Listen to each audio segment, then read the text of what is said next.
రాష్ట్రంలో ఒక్క వైఎస్ఆర్ కాంగ్రెస్ పార్టీతో తప్పితే చంద్రబాబు నాయుడు ఏ పార్టీతో పొత్తు పెట్టుకోలేదు చెప్పండి ఒకసారి. ఆయన రాజకీయం మొదలుపెట్టిన దగ్గర నుంచి తెలుగుదేశం పార్టీని ఆయన స్వాధీనం చేసుకునే దగ్గర నుంచి ఎన్టీ రామారావు గారికి వెన్నుపోటు పొడిచి ఆ పార్టీని లాక్కునే దగ్గర నుంచి 95 నుంచి 2024 దాదాపు 30 సంవత్సరాలు పూర్తవుతోంది. 2011లో స్థాపించినటువంటి వైఎస్ఆర్ కాంగ్రెస్ పార్టీతో తప్పితే ఏ పార్టీతో పొత్తు పెట్టుకోలేదు చెప్పు చంద్రబాబు నాయుడు. బీజేపీతో, CPI, CPM, TRS, BSP, Janasena, మళ్ళీ బీజేపీ, మళ్ళీ జనసేన, ఏంటిది?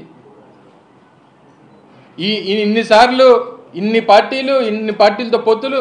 అందరి తలరాతలు దేవుడు రాస్తే అమర్నాథ్ తలరాత జగన్మోహన్ రెడ్డి రాస్తాడు. నాకు రాసినటువంటి నా తలరాత, రాజకీయ తలరాత కానీ, నా భవిష్యత్తు కానీ, నా లాంటి ఇంకా చంద్రబాబు నాయుడు గారి లాంటి వారికి బహుశా ఆఖరి ఎన్నికలు అయి ఉండొచ్చు. నాకు ఇంకో 30 సంవత్సరాలు జగన్మోహన్ రెడ్డి గారితో నడవాల్సినటువంటి అవసరం రాష్ట్రానికి, ఆయన్ని అధికారంలో తీసుకురావాల్సినటువంటి అవసరం మాలాంటి వైఎస్ఆర్ కాంగ్రెస్ పార్టీ కార్యకర్తల మీద ఉంది. అవసరం అయితే ఇంకొక 5-6 ఎలక్షన్లు ఫేస్ చేయాల్సినటువంటి అవసరం ఉంది, ఆ వయసు ఉంది. సో వీటన్నిటి మధ్య జగన్మోహన్ రెడ్డి గారు ఏదైతే చెప్పారో, రేపు రాష్ట్రంలో వైఎస్ఆర్ కాంగ్రెస్ పార్టీని మళ్ళీ తిరిగి అధికారంలోకి తీసుకురావడానికి ప్రతి ఇంటి నుంచి ప్రభుత్వం వల్ల, ఈ పార్టీ వల్ల లబ్ధి పొందినటువంటి ప్రతి ఒక్క వ్యక్తి నాకు స్టార్ క్యాంపెయినర్ అనేటువంటి విషయాన్ని ఏదైతే చెప్పాడో అందులో అమర్నాథ్ ఒకడు అనేటువంటి విషయాన్ని కూడా ఈ సందర్భంగా తెలియజేస్తా ఉన్నా.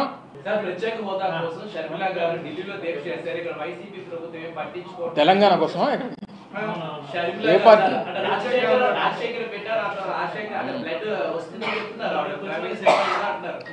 అందరు బిడ్డలకి కాదనట్లేదే కానీ ఇప్పుడు మొన్న కూడా చెప్పాను నేను, ఎన్టీ రామారావు గారికి పురంధేశ్వరి గారి కూతురే కదా, బాలకృష్ణ కొడుకే కదా, మరి ఇద్దరు వేరు పార్టీలు ఎందుకున్నారు చెప్పు. ఇప్పుడు ఐడియాలజీస్ వాళ్ళ ఐడియాలజీస్ రకరకాల మేము పంపించామా? వాళ్ళకు ఉన్నారు. ఇప్పుడు ఆవిడ ఏదో పార్టీలో ఆవిడ పార్టీ ఎంచుకున్నారు. ఆ పార్టీకి, షర్మిలమ్మ గారు ఎంచుకున్నటువంటి పార్టీకి ఈరోజు ఈ రాష్ట్రంలో స్థానం లేదు. పార్టీకి స్థానం లేనప్పుడు ఆవిడకి ఏముంటుంది స్థానం? సో దాని గురించి ఏది మాట్లాడినా పెద్దగా సీరియస్గా తీసుకోవాల్సినటువంటి అవసరం లేదనేటువంటిది నా అభిప్రాయం. ఏం చెప్తున్నా, ఆవిడ గురించి చెప్తున్నాను, ప్రత్యేక హోదా గురించి చెప్పలేదు. పవన్ కళ్యాణ్ గారు మొన్న 2 సీట్లు ప్రకటించినప్పుడు అరే కాపోరా అని అనిపించినట్టు, మగాడ్రా అనిపించింది నాకు. ఎందుకంటే చంద్రబాబు నాయుడు మనతో చర్చించకుండా 2 సీట్లు అనౌన్స్ చేయడం ఏంటి, మనం కూడా 2 సీట్లు అనౌన్స్ చేద్దామని చెప్పి అనౌన్స్ చేసిన తర్వాత అనిపించింది నాకు, రేపు కూడా అది నిలబెట్టుకోవాలనేటువంటిది నా అభిప్రాయం. ఇప్పుడే నేను వస్తూ వార్త చూశాను, 25 నుంచి 30 సీట్లకి ఏదో సయోధ్య కుదిరింది అని చెప్పి ఒక వార్త చూసా క్వశ్చన్ మార్క్తో. నిజంగా అది కానీ జరిగితే మాత్రం చాలా బాధపడాల్సినటువంటి అవసరం జనసేన పార్టీ కార్యకర్తలకు మాత్రం ఉంటుంది. అంటే నీ స్ట్రెంగ్త్ ఇదేనా? 170 సీట్లలో 25 సీట్లు పోటీ చేస్తున్నావు అంటే మన స్ట్రెంగ్త్ ఇంతేనా? అంటే 7 వంతుల్లో 1వ వంతు అంతేనా నీ స్ట్రెంగ్త్? నా కోరిక ఏంటంటే చంద్రబాబు నాయుడు ఎన్ని ప్రకటిస్తే నువ్వు అన్ని ప్రకటిస్తుండాలి.